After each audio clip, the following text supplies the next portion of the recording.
This may be the most asked question that I get, especially by parents. How do I find a good teacher? Now, my answer is maybe you don't. The truth is, information is free and most teachers are useless or worse. Now, it used to be that when I was younger, if you found out that someone was playing, you would ask them, oh, who do you study with? And then they would give you the name of their teacher. And there was the top teachers and then the lesser known teachers, because that's where you would go to get information and guidance, and they would show you how to do things. But anymore, you can get sheet music pretty much everywhere. You can get free instruction on YouTube. And so a teacher can only really provide three things the way that I currently see it. They can provide inspiration, efficiency, and accountability. And you should probably pick a teacher when you need one of those three. The inspiration part can be helpful because you go to your teacher and then you feel inspired to go practice, and the practicing is really where you get better. Efficiency is important, but it's probably overrated. That's when you go in and you're playing something the wrong way, and then they can be like, oh, if you do it this way, it's going to be easier for you in the long run. But there's not as much of that as you would assume. And then the accountability part is real too. I mean, that's why you get a personal trainer if you want to lose weight or work out, because you want to go to someone and have that feeling before you go in of, oh, did I do my stuff? Was I supposed to do my stuff? And then maybe go in and not having done your stuff, press the reset button and get back on track. But when you're looking for a teacher, my recommendation would be that you forget about experience and credentials. If someone is a PhD, that just means that they were a good student, which doesn't necessarily mean they're a good teacher. And if they're a great musician, that's great, but that also doesn't mean that they're necessarily a good teacher. The skills of earning a degree and the skills of becoming a good musician almost have no overlap with the skills of conveying information and inspiring and helping people be efficient and holding them accountable. And unfortunately, being an experienced teacher also doesn't mean that you're necessarily a good teacher. It just means you've stuck with it maybe for longer than you should have. So someone who has a PhD and they've been teaching for 30 years and they put out 4 albums, they're not necessarily a good teacher. Worse yet, a good teacher might not be a good teacher for you. So my best piece of advice is pick a teacher that's a good fit for you. You can find one of those 3 things with them. You're inspired, you feel like you practice more efficiently, and before you go into your lesson, you're hoping that you impress them.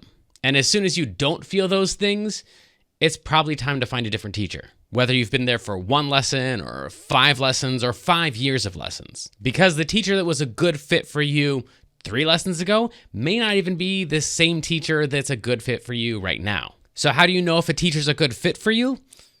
I don't know. It depends on what you're wanting out of the lessons. Some teachers, like me, are more into the relational aspect of it. I personally feel like if a student has a relationship with me, they're going to have that accountability thing at a higher level. And so when they come in, they're going to want to impress me more if we have somewhat of a relationship.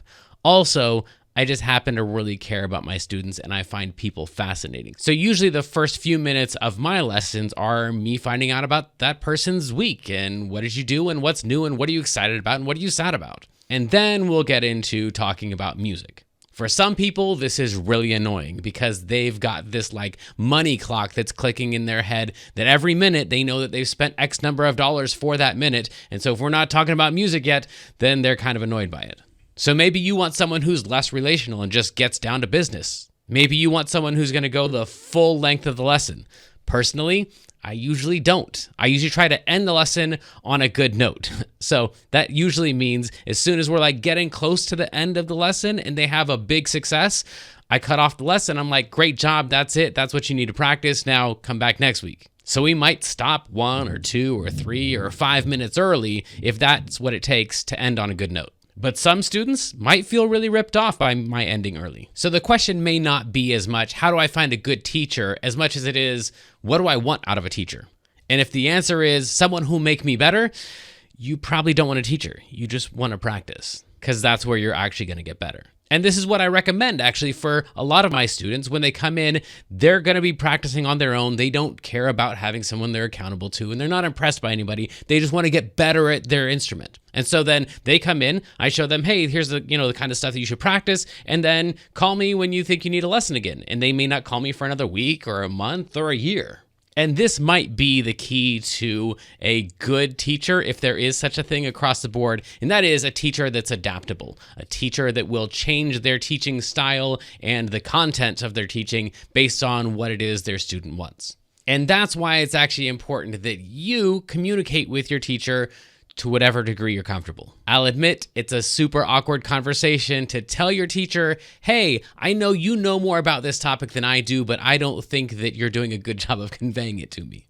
But on the other hand, I have had students who left because, for example, I wasn't teaching them enough about reading sheet music. We weren't doing enough sight reading in the lesson. So they went to another teacher that specialized in that. And the truth is, I tried to do that stuff with them and I got serious pushback on it. So I stopped pushing on that and we did other things. And they ended up feeling like they weren't getting enough of it from me. And I had no idea. And that's fine. They found someone they were comfortable with and they were getting the stuff from them. But if I had known, we also could have done that in our lessons too. So that's why today when I'm teaching a lesson, we start out with how are you? How was your week? What's new? How are you feeling? And then we get into how are you feeling about music? How is this instrument serving you? Do you feel like you're appropriately challenged? Because I want to know, is the path that we were on last week still the path that you want to be on this week? Even though I've been in the business long enough that I know when I ask them, how are you feeling about music? They feel like the right answer is, I'm feeling great about music.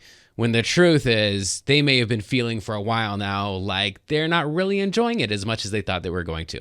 So at this point, I'm supposed to tell you that it's important that you have clear goals when you go into picking a teacher.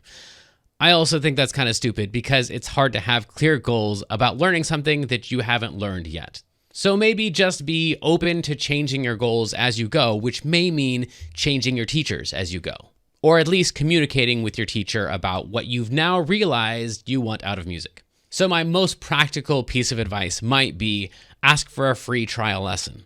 And that lesson won't tell you whether or not they're a good fit, but it might tell you if they're a terrible fit, and that would be helpful. But then I would recommend that you continue every lesson after that to see that lesson as a trial lesson as well. And as soon as you realize this teacher's a terrible fit, go looking for a different teacher, or maybe no teacher at all. I will say this one last thing from the teacher perspective though. Just because you regularly go into your lessons and feel like you haven't practiced as much as you should have, or that you're as good as you should be, that's not an indication that you should stop that teacher. In fact, that might be a really good indication that that's a great teacher for you because you still have that feeling of accountability. The truth is, no matter how much you practice, you're always going to go in knowing you could have practiced more. Don't tell them I said this, but there's a good chance you probably practiced more that week than your teacher did.